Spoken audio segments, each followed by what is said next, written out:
Bueno, el día de hoy vamos a ver algunas patologías todavía de tipo infecciosas.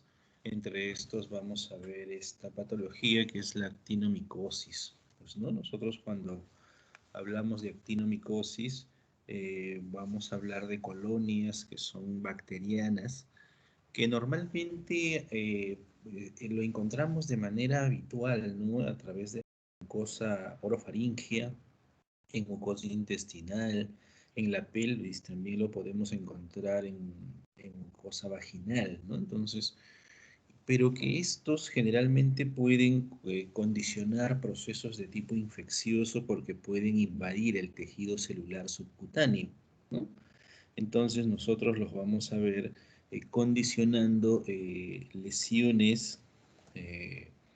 lesiones que van a condicionar la formación de abscesos, pero van a ser abscesos supurativos, profundos, que pueden incluso condicionarnos la presencia de, de fístulas, ¿no? Entonces, nosotros la podemos encontrar, así como la evidenciamos aquí macroscópicamente, pueden condicionar la presentación de pequeñas fístulas, ¿no? La cual van a permitir la salida, pues, de este proceso purulento, ¿no? Entonces, generalmente la actinomicosis hay una serie de agentes, en realidad más de 30, los cuales son anaerobios, ¿no? Y dentro de los cuales vamos a encontrar la actinomisis israelí, uno de ellos, ¿no? Entonces nos va a condicionar, pues, un proceso infeccioso de tipo purulento que nos va a formar fístulas y desde condicionar, pues, un proceso infeccioso de este nivel, pues el agente o el proceso inflamatorio que va a acompañar a la actinomicosis definitivamente va a ser un proceso inflamatorio agudo con presencia de polimorfonucleares, ¿no?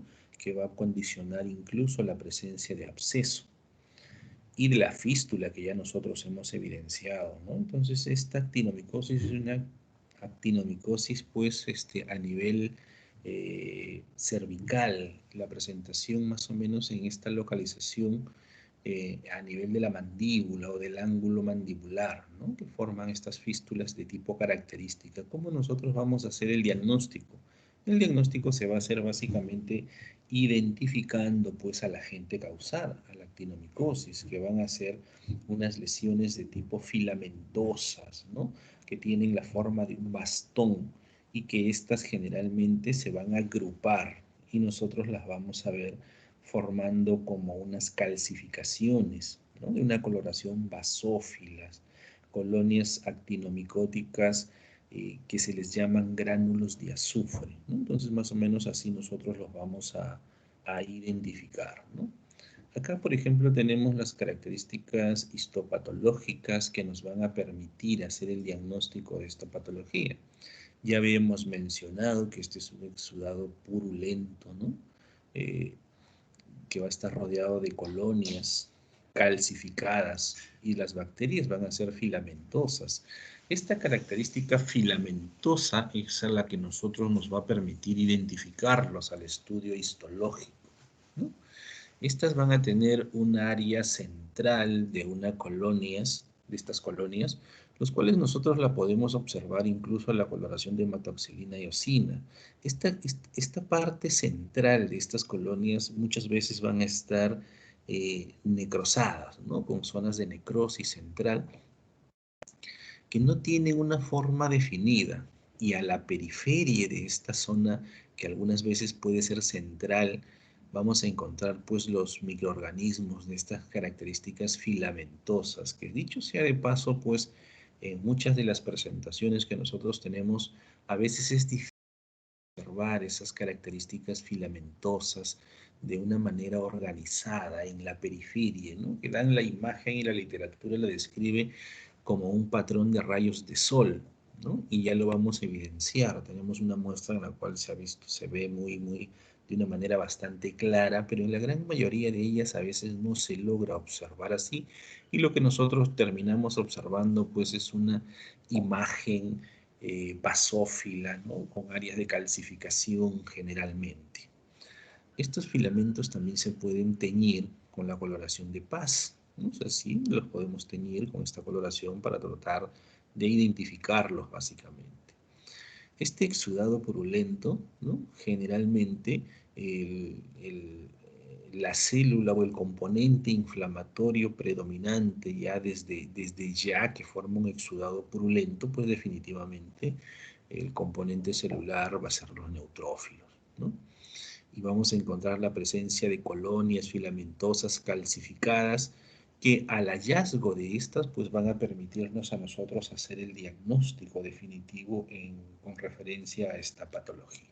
Entonces, una vez que ya nosotros tenemos pues las características histopatológicas y ya conocemos más o menos lo que nosotros vamos a encontrar para hacer el diagnóstico, vamos a la imagen.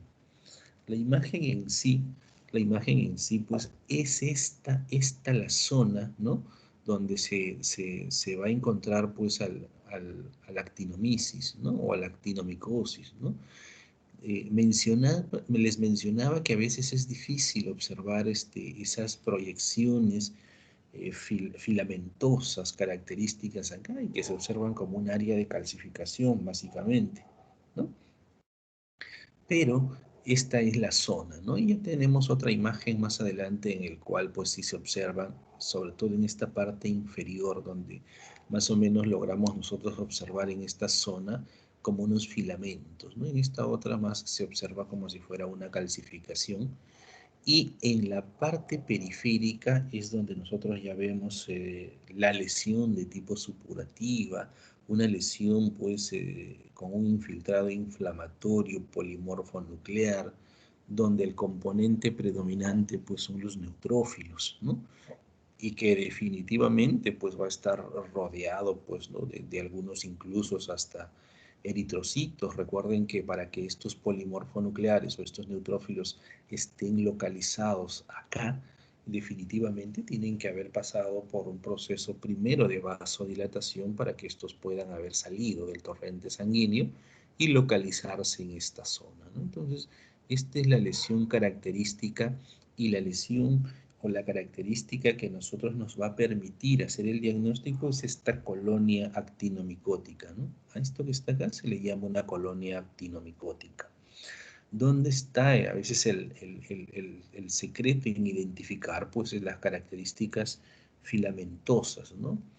Y presentamos esta imagen porque definitivamente muchas veces en los preparados histopatológicos nos viene así, una lesión donde a veces es difícil determinar pues las características filamentosas a pesar de que en esta zona periféricas da ya esa inclinación o esa sospecha o esa presunción con respecto a este tipo de lesiones, ¿no? Lo que vemos es lo mismo, ¿no? Y ya observamos pues estas proyecciones de tipo filamentosas, pero que en general se observan como esta zona de calcificación o que muchas literaturas la llaman como gránulos de azufre y que van a estar rodeadas pues de un proceso inflamatorio purulento, ¿no? Un absceso básicamente que tiende a drenar pues una secreción purulenta a través de las fístulas. Estas fístulas es una característica de presentación bastante común, ¿no? En estos procesos abscedados que forma la actinomicosis, ya sea a nivel cérvico-facial o ya sea a nivel abdominal o ya sea a nivel pélvico, tiene esta característica de hacer estas fístulas, ¿no? Y en la periferia de estas lesiones, ¿no? Miren, acá, por ejemplo, se ven algo de filamentos a este nivel, eh, y en la periferia las características pues, de la lesión abscedada, compuestos por polimorfonucleares, neutrófilos, detritus celulares, ¿no? Que es parte de los componentes de la lesión abscedada periférica, esta lesión. Todo esto que nosotros estamos viendo acá, pues es una lesión prácticamente abscedada, ¿no? Que está rodeando pues a esa colonia actinomicótica característica en este tipo de lesión.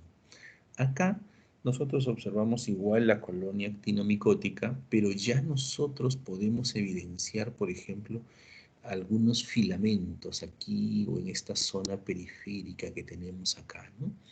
Cuando nosotros encontramos esta característica, básicamente, ya prácticamente el diagnóstico está establecido y rodeado, pues, del infiltrado, pues, purulento, el exudado purulento periférico que nosotros vamos a encontrar, ¿no?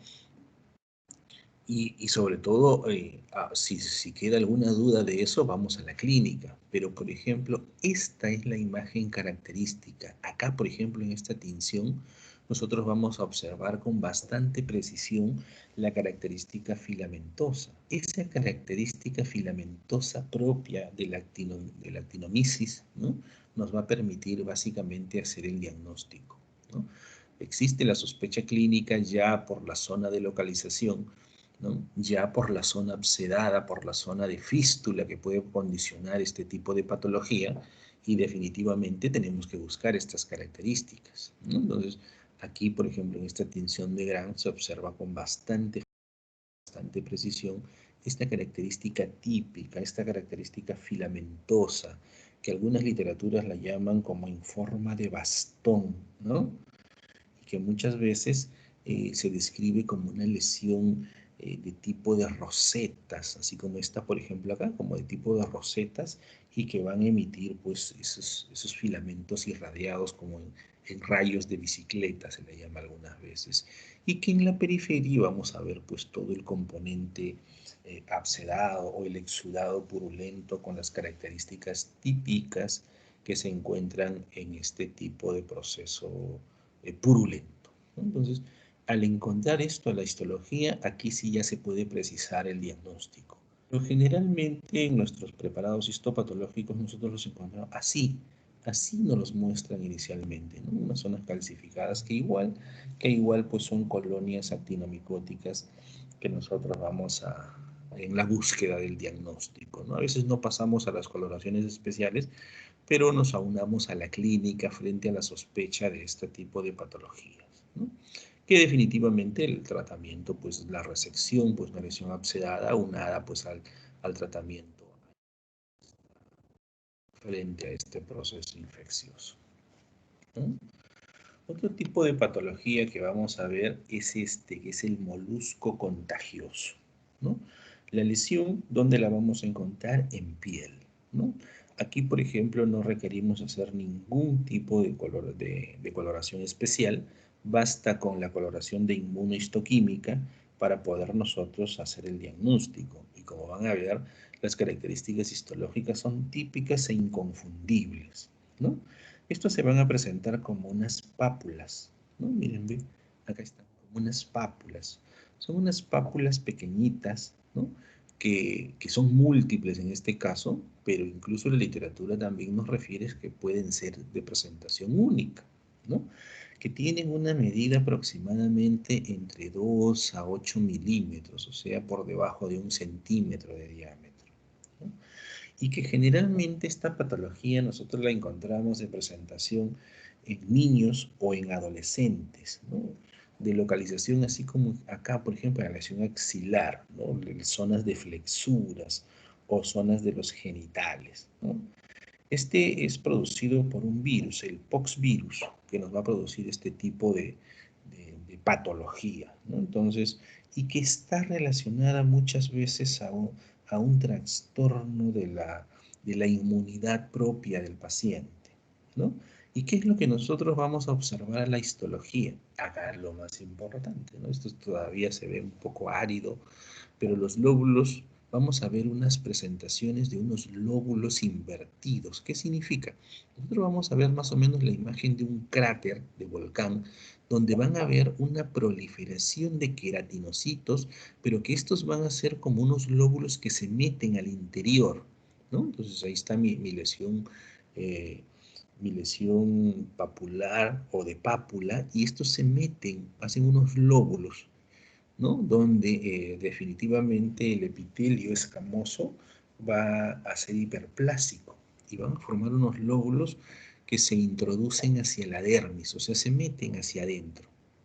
y que estos lóbulos van a estar separados por finos tabiques de dermis, ¿no? O sea, van a haber unos tabiques que los van a separar, pero que son muy delgados. ¿Y qué es lo que yo voy a encontrar? Como todos los virus, en el citoplasma de estas células escamosas o de estos queratinocitos, vamos a encontrar, ¿no? Unos cuerpos de inclusiones eosinófilas. ¿Qué significan? Que vamos a encontrar unas zonas redondeadas de color eosinófilo, por decirlo así, de color rojo o eosinófilo, un rosado intenso, que se va a encontrar de localización intracitoplasmático, ¿no? Y que estos se van haciendo bastante numerosos. Y que cuando estos cuerpos de inclusión, ¿no? que básicamente están conformados por el virus, ¿no? Los encontramos sobre la capa granular, estos yo los voy a ver como más basófilos, ¿no? ¿Por qué? Porque se van a ver más hematoxifilos, o sea, se van a ver más basófilos, ¿no? A diferencia de que de estos otros se van a ver eosinófilos, ¿no? Estos cuerpos de inclusión dentro del componente celular tienen esa característica eosinófila, ¿no? Que van a estar dentro del componente celular, ¿no? Estos cuerpos de moluscos son eventualmente empujados, ¿no? Hacia la parte interna y hacia la parte externa, que va a formar como un cráter, ¿no? Y que forma una fase, en las fases iniciales generalmente de presentación de esta patología, nosotros no la encontramos asociados a procesos inflamatorios, pero cuando esta patología se va haciendo más crónica, ¿no? Va pasando el tiempo, sí la podemos encontrar asociadas generalmente a procesos inflamatorios de tipo crónico, o sea, asociados a linfocitos, pero es un proceso inflamatorio no muy abundante, se podría decir de leve a moderada, ¿no? Estos secundariamente se pueden ulcerar, sí, algunas veces pueden presentar ulceraciones, ¿no? Entonces, ya con esas características, vamos a ver. Esta es la lesión típica, ¿no? Una lesión fácil de reconocer, inconfundible, ¿no? Porque no hay otra lesión que se pueda parecer a este tipo, ¿no? Generalmente, ¿no? Forman, aquí está la característica típica que se ha descrito como un cráter, ¿no? Y estas lesiones que están acá son los lóbulos invertidos, ¿no? Estos son como unos lóbulos que crecen al interior y se introducen hacia la dermis, ¿no? Acá tengo uno, acá tengo otros lóbulos y miren, este que está acá es otro, este que está acá es otro y estos son otros lóbulos. ¿Y qué es lo que nos va a llamar la atención? Miren aquí, esto es como un tabique, delgadito aquí, que lo define. Aquí hay como otro tabique pequeñito que lo va a definir y que lo va a separar, ¿no? Tabiques de tejido conjuntivo muy delgados y muy finos, ¿no? Que son característicos en este tipo de lesión, ¿no? Estas zonas redondeadas, eosinófilas, esos son los cuerpos de inclusiones, que no son más que los virus dentro del queratinocito, ¿no? Y que en la parte superficial, ¿no? Que es esta que está acá, que si nosotros lo comparamos o hacemos una relación analógica con un volcán, ¿no? Sería como la lava del volcán, ¿no?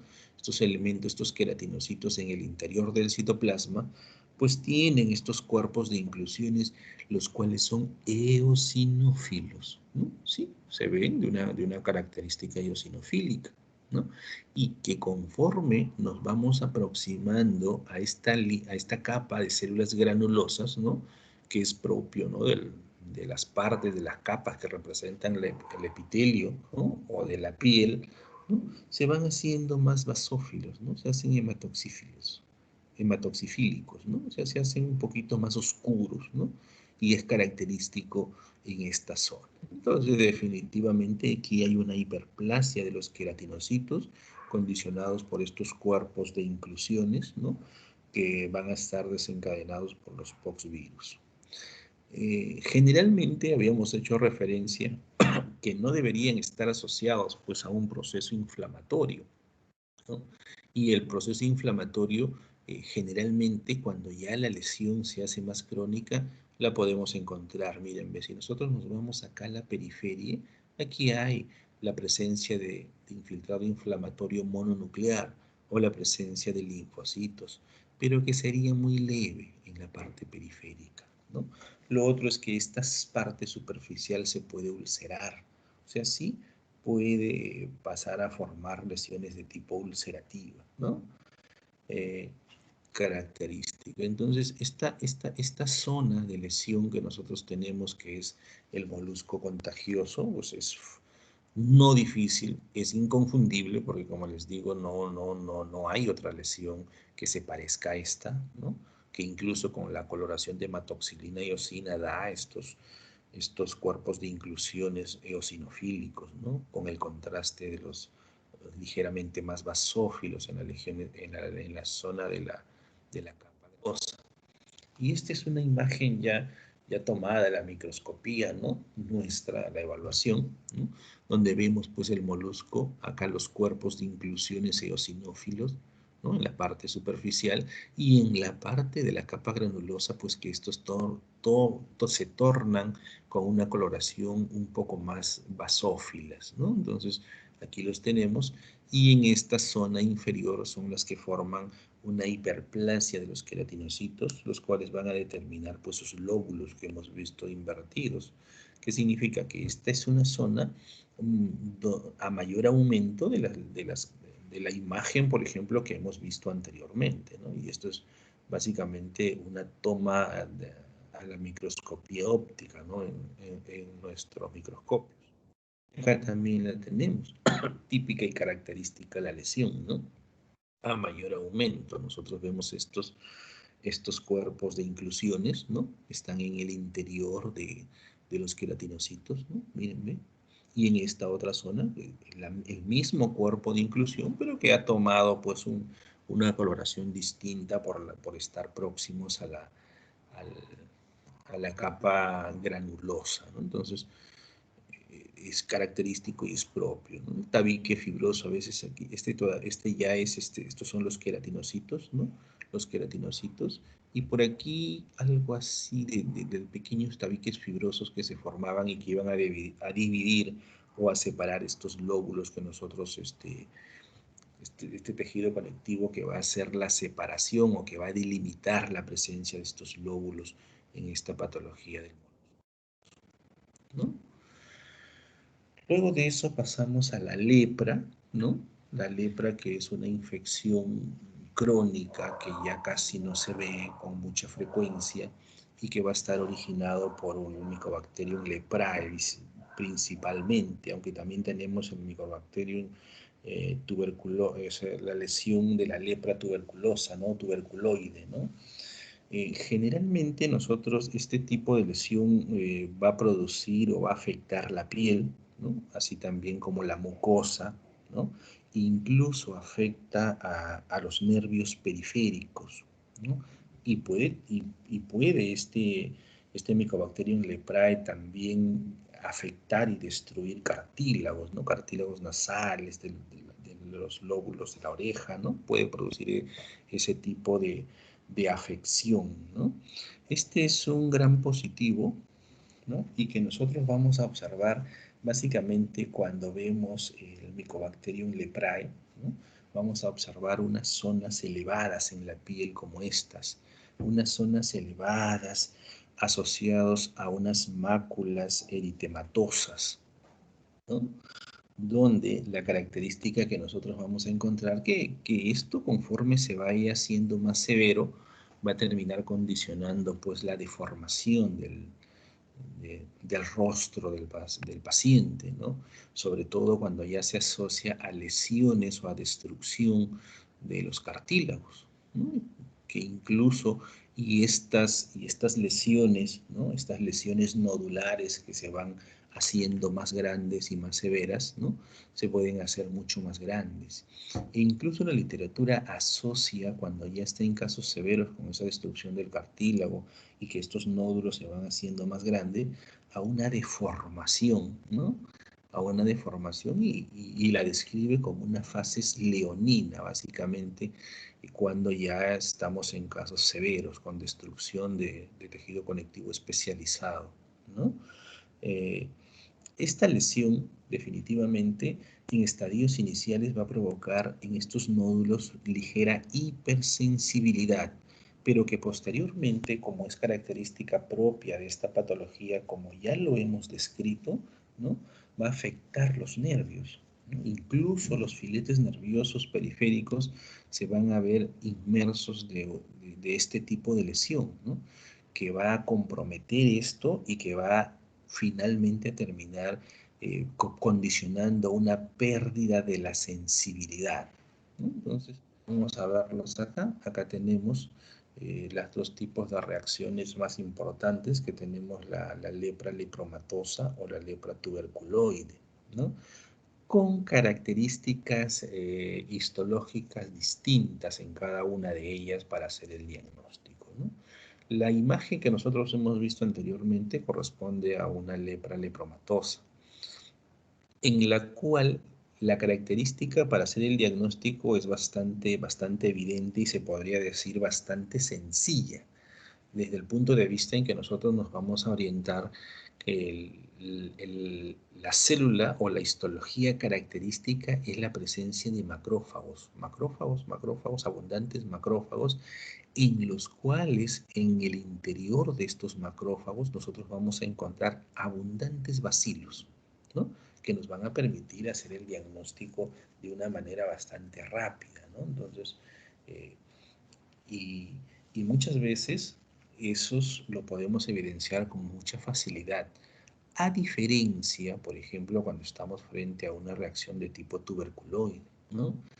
Y se le llama así porque aquí nosotros ya no vamos a encontrar a las características de la clínica esas lesiones nodulares, sino lo que vamos a encontrar son unas áreas despigmentadas en la piel. Y se le llama tuberculoide porque este es condicionado, producido por un bacilo, y el cual nos va a generar una reacción o una lesión o un proceso inflamatorio de tipo granulomatoso, ¿no?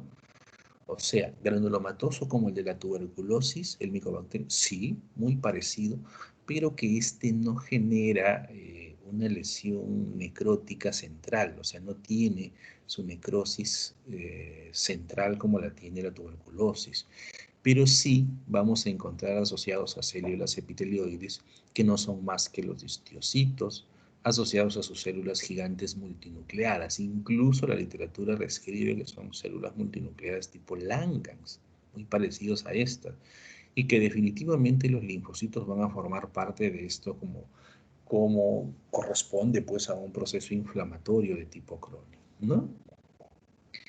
Pero el problema radica en este tipo de reacción tuberculoide, la lepra tuberculoide, donde es bastante difícil encontrar la presencia de los bacilos, ¿no? A diferencia que en la reacción lepromatosa o la lepra lepromatosa, pues se encuentra en abundancia estos bacilos. Acá es bastante difícil. Incluso la literatura dice que en el 50% de esta lepra tuberculoide muchas veces es bastante complicado encontrar estos bacilos. O lo otro es que hacer seguimiento a las zonas de estructura, múltiples cortes en busca de estos bacilos. Y estos pueden dañar incluso también los filetes nerviosos y que pueden condicionar pues lesiones granulomatosas en los filetes nerviosos, ¿no?, provocando las lesiones características que hemos mencionado. ¿Qué vamos a ver? Los granulomas pueden erosionar la superficie del epidermis y pueden extenderse al interior de los nervios periféricos, ¿no?, y los erectores del pelo, ¿no? Sí, ya los hemos hecho referencia desde el inicio, ¿no?, que pueden comprometer no solamente la piel, la mucosa, los nervios periféricos, incluso destruir hasta los cartílagos, ¿no?, tejido conectivo especializado. En las lesiones crónicas, los macrófagos, ya hemos visto que esta patología el macrófago es la célula importantísima y que en el interior pues tiene pues definitivamente los bacilos, ¿no?, a los cuales a esas células se les ha llamado, antiguamente en la literatura se describía como la famosa célula de Virchow, ¿no? Y el infiltrado inflamatorio compuestos por todos los elementos celulares que forman o que describen a una lesión de tipo granulomatosa. Y miren, Esta es la lepra lepromatosa, ¿no? Típica y característica. Aquí pues no hay forma de confundirse, pues miren, todos estos son los bacilos, ¿no? Ahí están los bacilos. Aquí están todos estos que tienen la forma de un bastoncito o la forma de un bacilo, ¿no? Nosotros que ya lo conocemos, abundantes, ¿no? Dentro del citoplasma, pues, de estos macrófagos, ¿no? Aquí están, todos estos son. Entonces, es bastante evidente poder hacer el diagnóstico, pues, aquí de la lepra lepromatosa, ¿no? A diferencia, por ejemplo, de la, de la, de la, de la lepra tuberculosa, ¿no? O de la tuberculosis en sí. Nosotros en la tuberculosis, por ejemplo, a pesar de tener todas las características, nosotros es difícil encontrar los bacilos. E incluso nosotros realizamos pruebas de histoquímica, ¿no? Con el BK en busca de los bacilos y muchas veces en la tuberculosis es difícil encontrar la presencia de los bacilos. Por eso que esa prueba nosotros en la tuberculosis en sí, si sale positiva, pues nos confirma que sí es una tuberculosis, pero cuando sale negativa el BK en la tuberculosis, pues tampoco nos las descarta, ¿no? Y eso es lo que parece que nosotros tenemos acá en la reacción de tipo tuberculoide, ¿no? Donde es complicado, ¿no? Pero afortunadamente en la lepromatosa, pues definitivamente vemos aquí la presencia de numerosos, o por no decir numerosos, gran cantidad de macrófagos, los cuales están parasitados con los bacilos, ¿no? En su interior, ¿no? Entonces es mucho más fácil hacer esta. Y aquí están, mira los bacilos de Hansen o la lepra, que también es conocida como la enfermedad de Hansen, ¿no? Entonces es fácil poderlos reconocer, ahí están abundantes, ¿no? No hay problema con la identificación de estos, ¿no? Únicamente que aquí estamos a 40x, pues, ¿no? Para poderlos ver, ¿no? Y si existe dificultad, se puede pasar a 1000x también con la evaluación de aceite de inversión, ¿no? Entonces se hace bastante evidente, pues los histiocitos con sus componentes intracitoplasmáticos, estos bacilos característicos, ¿no? Y ese histiocito con su componente intracitoplasmático del bacilo, pues que se le llama pues la célula de Virchow, ¿no? Y esta es la otra lepra, ¿no? La lepra tuberculoide, ¿no? La lepra tuberculoide, pues, nosotros vamos a ver, ¿no? Con bastante precisión, porque a pesar de esta muestra, de ser una muestra o sea, en panorámico prácticamente, aquí estaremos a 4, máximo a 5x, ¿no? Donde vemos desde la piel hasta la hipodermis, miren acá, la hipodermis se logra observar, ¿no?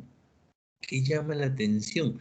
Llaman la atención estas características, ¿no? Miren, esta que está acá, esta otra que está acá, esta otra que está acá, ¿no? Esta que está acá, que son lesiones granulomatosas, ¿no?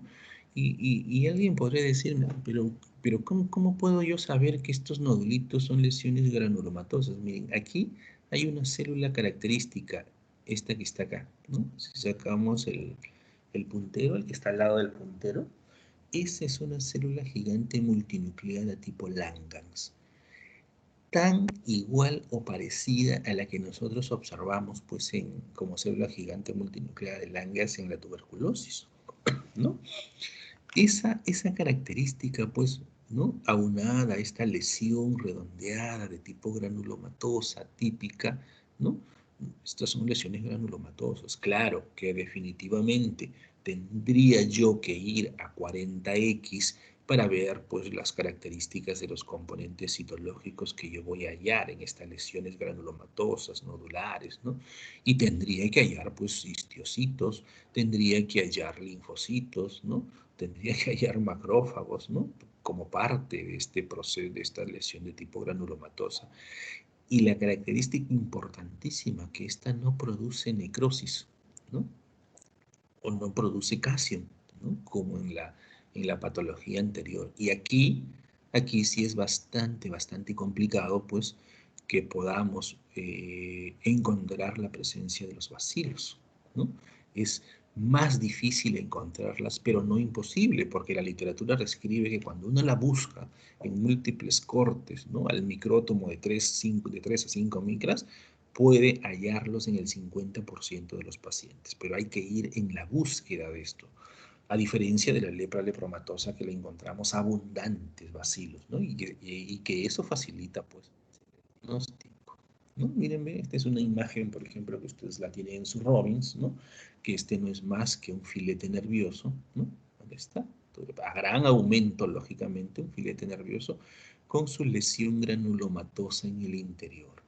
Estas lesiones granulomatosas me indican pues que el bacilo pues ahí está, ¿no? Si yo lo busco y le voy haciendo múltiples cortes a ese filete nervioso, lo voy a hallar los bacilos en algún momento. Pero esas son esa es la lesión que me va a producir a nivel del filete nervioso, ¿no? Que incluso puede en estadios avanzados, cuando ya hay bastante compromiso en este nivel, me puede hacer la pérdida de la sensibilidad de estos filetes nerviosos comprometidos, ¿no? que le encuentro generalmente en estas patologías. ¿Qué más tenemos? Tenemos parásitos, ¿no? Tenemos el Enterobius vermicularis, ¿no? El Enterobius vermicularis, y lo vamos a ver en apéndice secal, ¿no? Este Enterobius vermicularis, que no es más que un parásito que habita a nivel de intestino, ¿no? Que nosotros lo podemos encontrar generalmente, ingresa por la vía oral, con la forma de ingreso es fecal oral, ya lo sabemos, ingresa, puede colonizar a ese nivel, ¿no? Está la hembra, pues la hembra es más grande que el macho, la hembra mide 1 centímetro a 1.2, el macho mide 0.4, 0.5 centímetros, ¿no? O 5 milímetros a 6 milímetros, ¿no? La característica de este parásito, ¿no? La hembra sale, coloca sus huevos en los pliegues perianales, ¿no? Y la contaminación se produce así, de esa manera, pues la relación oral, o cuando se contaminan las ropas, las cortinas, las sábanas, ¿no? Y nosotros, ¿qué es lo que vamos a ver acá? ¿No? Aquí están, miren, este está el parásito de una coloración blanquecina, gran aumento, ¿no? El test de Graham, ¿no? Es el que nos permite hacer el diagnóstico en el margen perianal, que produce escozor, produce brucismo, ¿no? Todas esas molestias, y el parásito ingresa por vía oral, ¿no? Generalmente esa es la puerta de ingreso de estos tipos de parásitos. ¿Qué es lo que nosotros vamos a encontrar? ¿No? Los gusanos tienen una cutícula externa gruesa, ¿no? Que es lo que las envuelve, su cutícula, ¿no? Tienen una inflamación granulomatosa, eosinofílica en la lámina propia, pero que este proceso inflamatorio es raro, es bastante raro, es poco frecuente que estén asociados, pero la literatura describe que sí podrían estar asociados a este tipo de patología. Es muy poco frecuente que me condicionen un proceso inflamatorio en apéndice secal, ¿no? Que me pueda condicionar una apendicitis. Sí, es poco frecuente, es raro, pero no es imposible, ¿no? Pueden invadir tejidos circundantes, ¿no? Que me puedan provocar ulceración. Sí, sí, sí, pueden provocarme, pero generalmente nosotros cuando encontramos en apéndice, que yo habré visto dos, ¿no? Hasta ahora, ¿no? Generalmente están en la luz del apéndice secal, en la luz, o sea, ahí con heces mezcladas entre las heces, que ya eso condiciona pues un proceso apendicular, ¿no? Pero ahí los encontramos nosotros, generalmente en las mucosas no, ahí en la luz, ¿no? Pero que lógicamente en la periferia pues está un proceso inflamatorio con componentes neutrofílicos que incluso han comprometido la capa muscular para hacer el diagnóstico de este tipo, y que están asociados a la presencia de eosinófilos, ¿no? Entonces ya eso llama la atención y se encuentran ahí. Lógicamente, cuando el corte del apéndice secal la realizamos fue con todo su contenido, porque muchas veces, o algunos le quitan el contenido fecal que existe en la luz intestinal. Entonces, cuando ya le quitan el contenido fecal, así haya existido o haya habido ahí alguno de estos parásitos, pues ya se va a desechar, ¿no? Y el diagnóstico se hace identificando a este parásito, ¿no? Y lo vamos a ver, pues, ¿no? Miren, esto pues es una imagen del apéndice secal, ¿no? Acá tenemos el apéndice secal característico, ¿no? con su mucosa, ¿no? Sus nódulos o folículos linfoides con centros germinales, cuando se asocian forman sus placas de Peyer y todo eso, ¿no? Capa muscular, ¿no? Característica, ¿no? Su epitelio, todo un apéndice secal. Y miren en la luz del apéndice secal estas estructuras, ¿no? Aquí están. Estas son estas chiquititas. Lógicamente que estamos pues a un aumento bastante pequeño, ¿no? Bastante pequeño, pero que ya ahorita vamos a pasar a mayor aumento y como les digo, los veíamos en la luz del apéndice secal, ¿no? Ahí están, entonces nosotros cuando los encontramos pasamos a mayor aumento, ¿no? Y eso es lo que nosotros vamos a encontrar a mayor aumento. Miren, ¿ve? El apéndice secal con su mucosa característica, con su con su infiltrado inflamatorio, ¿no? Porque probablemente este apéndice está aquí porque se condicionó básicamente eh, un proceso inflamatorio que terminó condicionando pues una apendicitis, lo cual es raro en esta patología porque generalmente el infiltrado inflamatorio no lo hay o es muy poco, pero se terminó condicionando probablemente porque habían muchos parásitos en el interior que terminaron obstruyendo la luz del apéndice, desencadenando el proceso inflamatorio típico y característico, ¿no? Miren, este es el componente fecal. Así nosotros vemos las heces en un corte o en un preparado histopatológico de hematoxilina y osina, ¿no? Estas son las heces y estos son los parásitos. Miren, acá están, acá están. Estos son los parásitos, ¿no? Miren, con su cutícula característica que las envuelve, sus ganchos, dos ganchos, aquí están uno a cada lado, miren, ve, típico y característico. Y esto que está acá, pues es un parásito o un enterobius vermicular, es hembra, ¿no? Este es hembra, este parece también hembra, ¿no? Pero no podríamos asegurarlo, este parece más. ¿Por qué parece hembra? Por los huevitos que están acá adentro. Miren, estos que están aquí son los huevos. Ahí están los huevitos, ¿no? Ahí están sus huevos, son parásitos hembras. Bueno, aquí están, ¿no? Entonces, en estos que no observo yo, que no observo los huevos, serán machos, ¿no?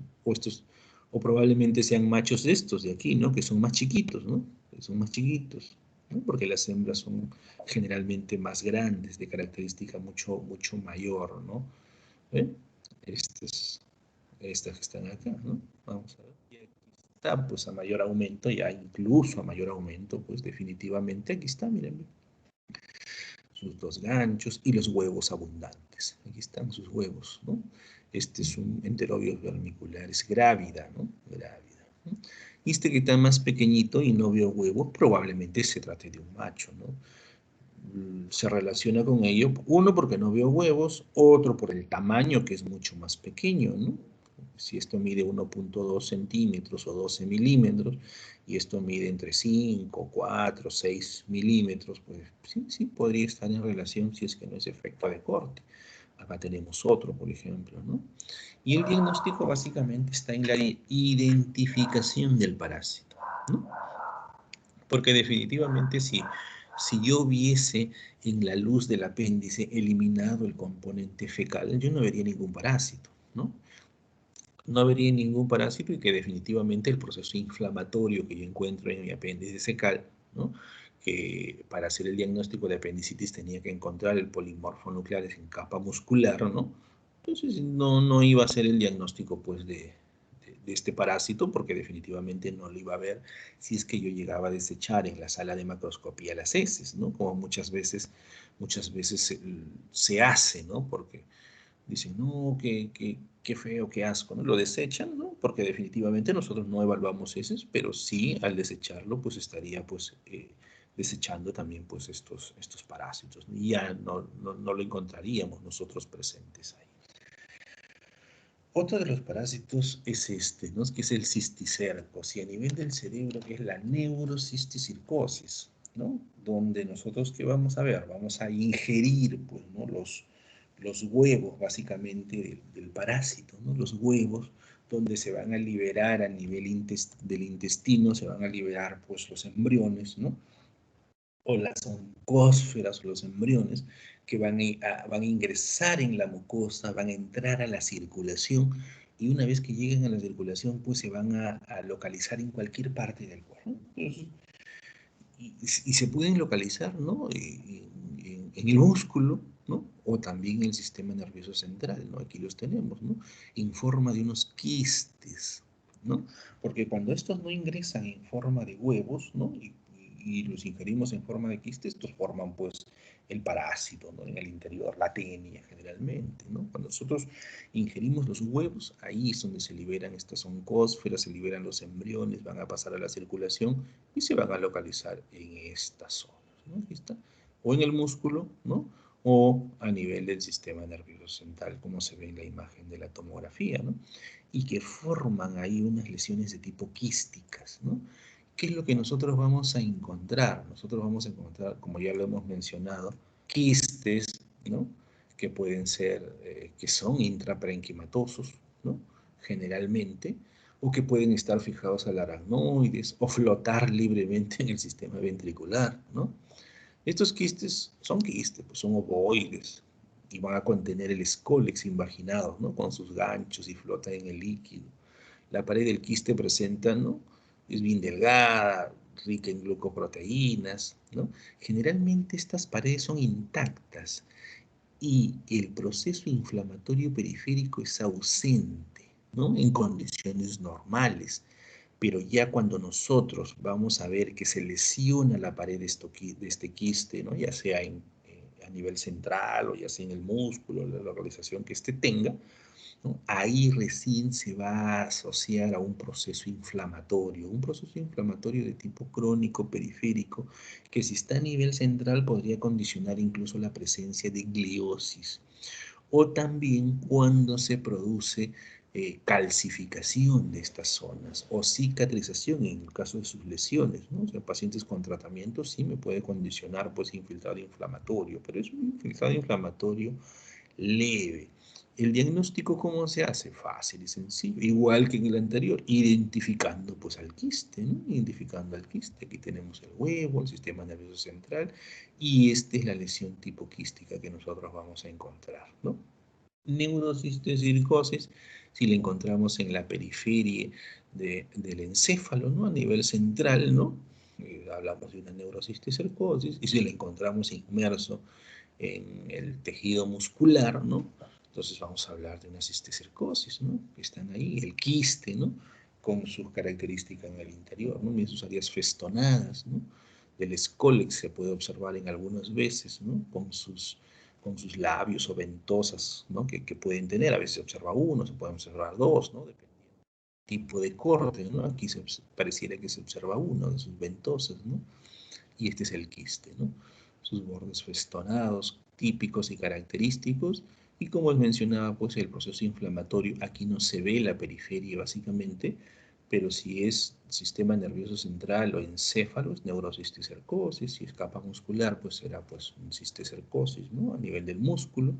El proceso inflamatorio generalmente está ausente, o si hay un proceso inflamatorio crónico porque se lesionó o porque está recibiendo tratamiento que va a calcificar o lesionar esto, pues el infiltrado inflamatorio crónico, pero es leve, ¿no? Entonces aquí el diagnóstico está basado básica y primordialmente en la identificación del quiste, ¿no? Y esa creo que es la última lámina de la práctica del día de hoy, ¿no? Entonces, bueno, jóvenes, esa es la presentación de la práctica número 7, ¿no?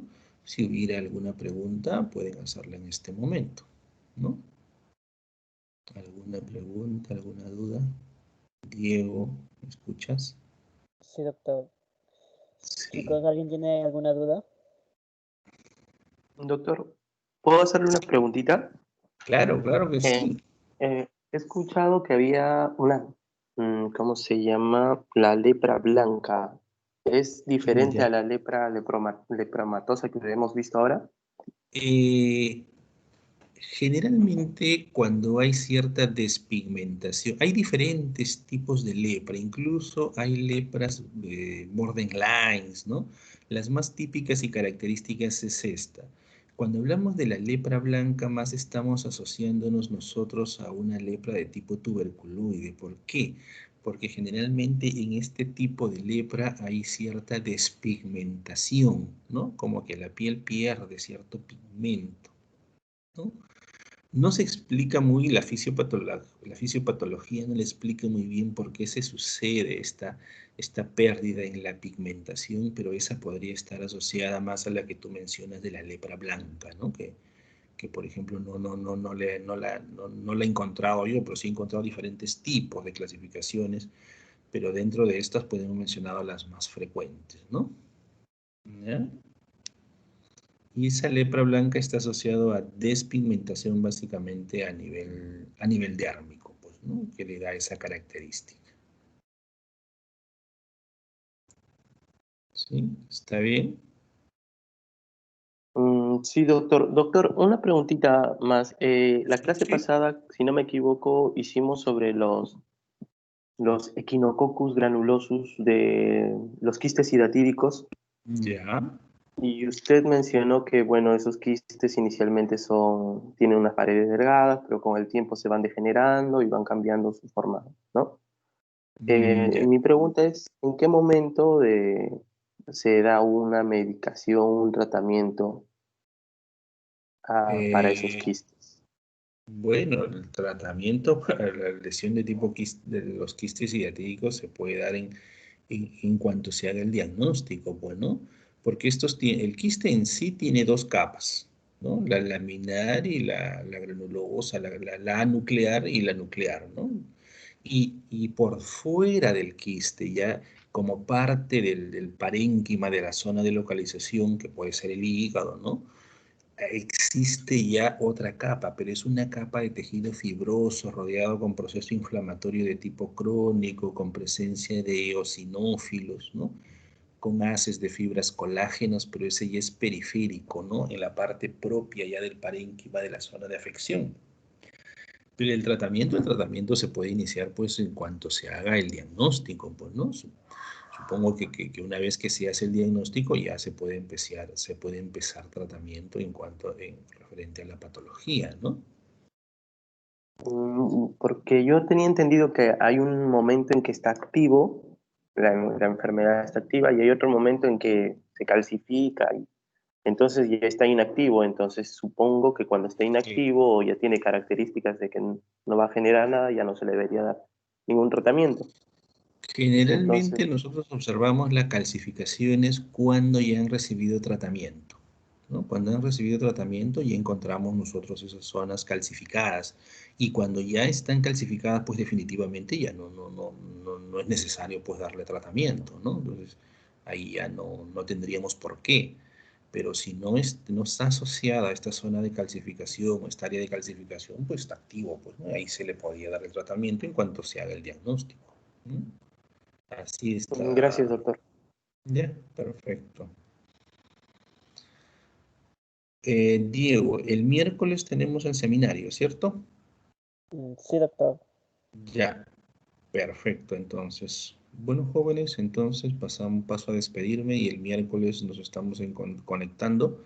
¿Me avisas, Diego, o empezamos 5:30 ya para quedar una hora definitiva? Creo que sí, yo le aviso porque como vamos a exponer todos los grupos, no sé si estaría bien eh, a las 5:30, no sé si habrá ¿A clase las tampoco, 5? también. ¿O a las 5, no sé, o 4:30? Depende de ustedes. Me avisas, no hay problema. Sí, yo le aviso.